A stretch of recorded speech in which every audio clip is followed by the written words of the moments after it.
Arvoyarns. And soccer slash football around Philadelphia is an awesome thing. I know when we talked earlier, I mentioned that it's something that we could potentially talk about a little bit, and Break it down. yeah. Just playing like, I guess I've been playing in adult soccer leagues since moving here to the city in 2003. All indoor? No, outdoor too. Okay. And I guess in general, when you think about like adult sports, not non-professional, where you're not doing it for a living, just for fun. Adult sports. That's such a funny phrase. yeah, it is funny. Just to stay in shape. You think about it as like something to do instead of going to the gym, or maybe in addition to going to the gym, and just a good way to get a workout, do something social. I mean, if you're in your 20s and you're single, it's also, or even if you're not single, it's just a good way to meet people, socially. And for me, as it turns out, playing in adult soccer, and I've played in probably 10 different leagues around the city. And I think a lot of Philadelphians, people who are in the know that there are just like a lot of leagues to choose from, and all different levels of competition. But if you like just move here, you might only know of like one league. There were a bunch of different ones that kind of merged into PSL, and PSL is great leagues. But there are leagues in Fishtown and Kensington that have been around. I mean, there are guys playing in these leagues that are in their 50s, and they talk about playing when they were in their 20s. These leagues have been around for 30 plus years. I don't even know how long a lot of the leagues have been around, but really just amazing competitive level. There are such good players in that part of the city of all ages, and it just so happens that through playing in adult soccer leagues, I've met a few people who have become like almost like family to my wife and I, to my wife and me. And one of the guys who I met just playing ball, he and his brother, Matt Subits, and his brother is Drew Rinaldi Subits. Matt's the executive director of Grow Philly, and my wife and I are on the board of Grow Philly since 2016 now for I guess 4 years.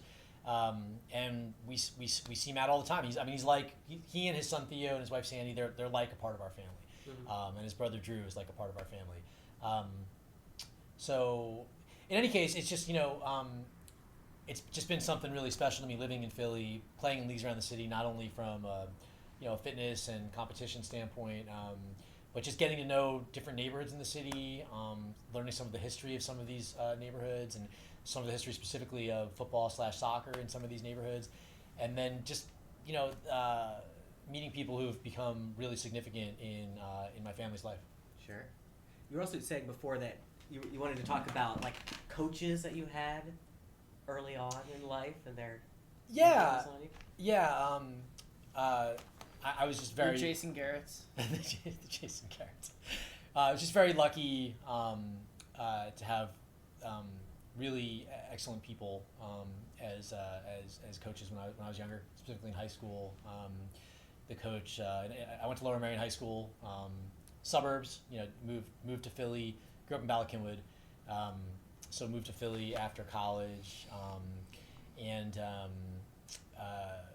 in high school, the high school soccer coach Bob Davidson, who passed away suddenly a few years ago, was really devastating, and it was just, he was still so involved in the Lower Merion soccer community right up until his death.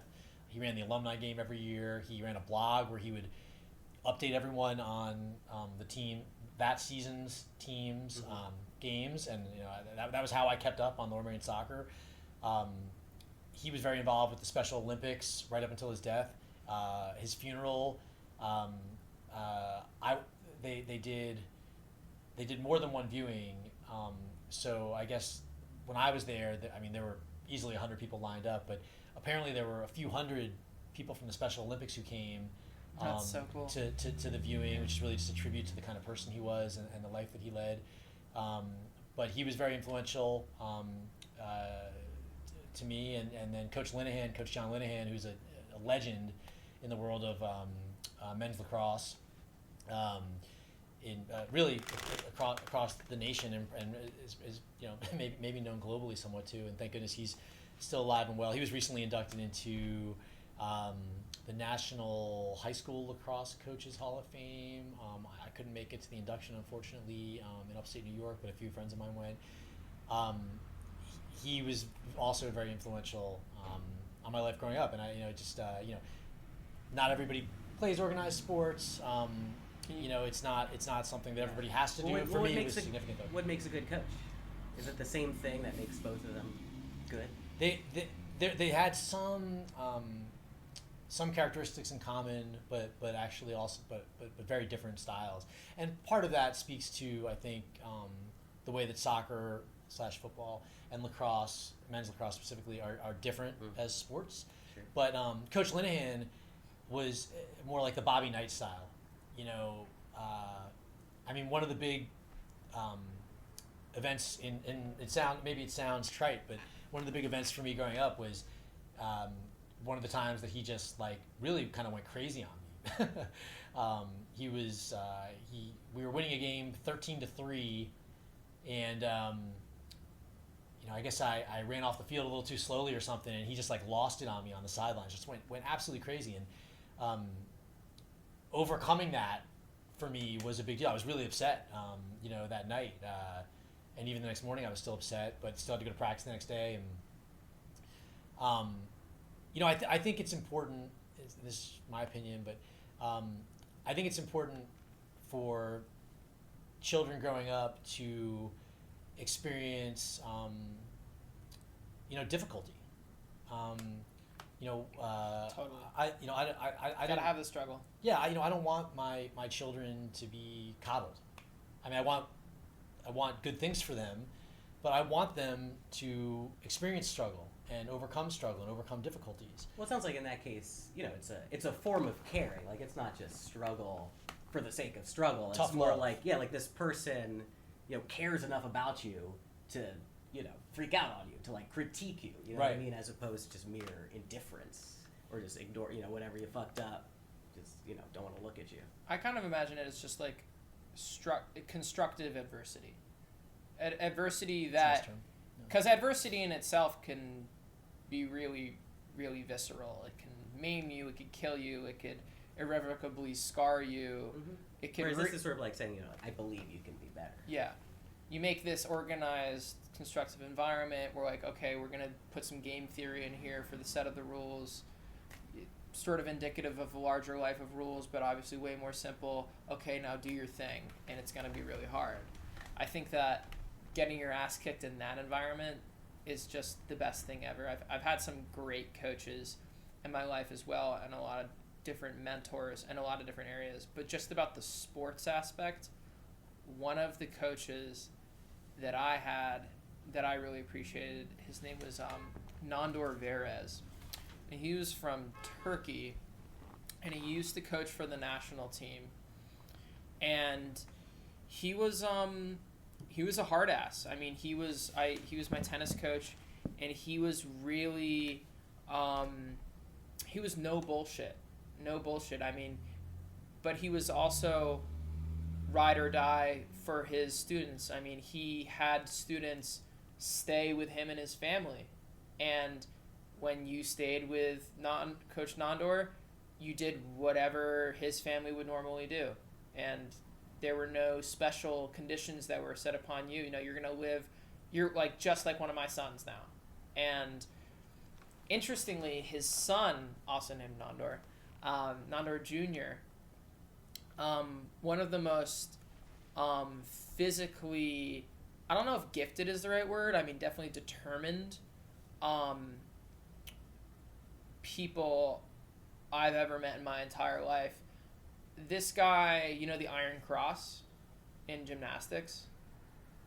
You have the rings and you hold them out like this. Yeah, sure. So he could do a reverse Iron Cross. He could do an upside down Iron Cross. So feet up. Mm-hmm. Yeah, so he was pretty pretty legit, and he was pretty hardcore. But I remember these days in Florida where they would train us, and sometimes they would come to Boulder, where I lived at the time in high school, and they would just grind us to a pulp.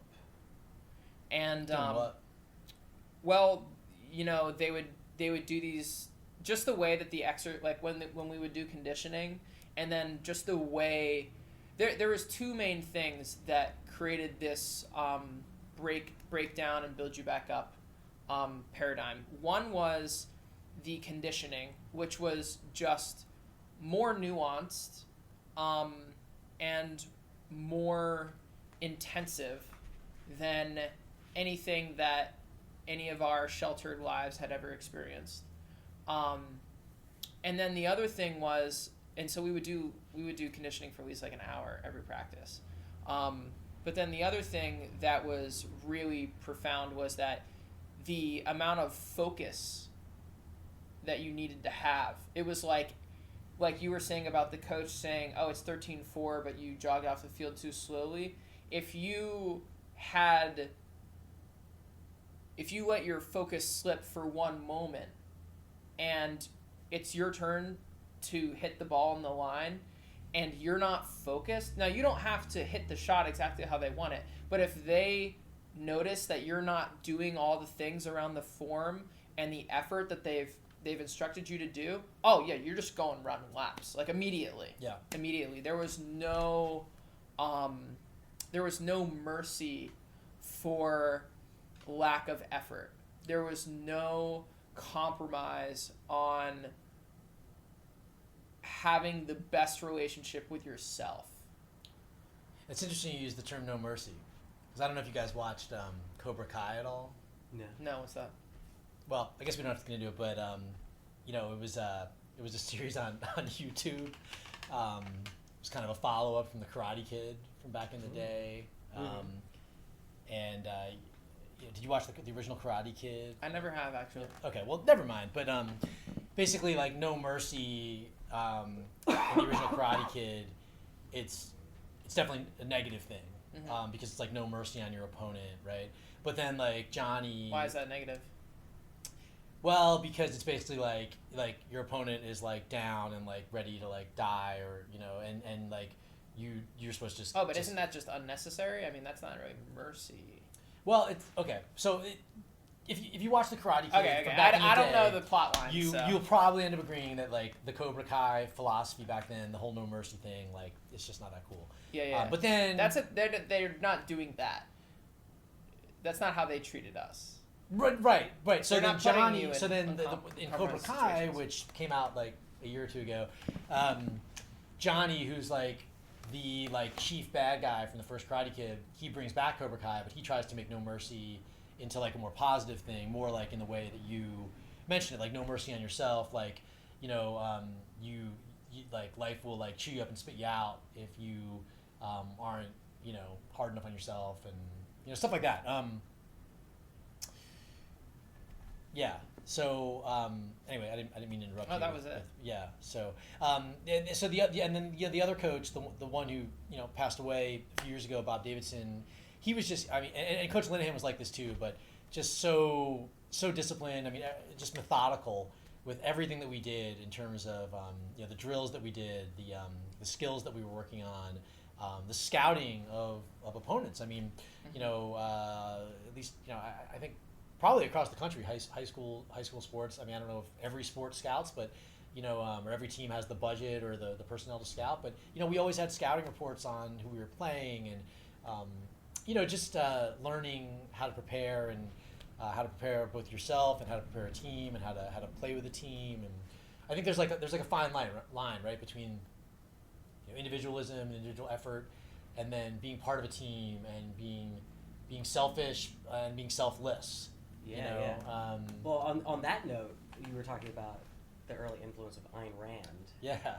How? Yeah. Well, where did that come from, and then where did it go?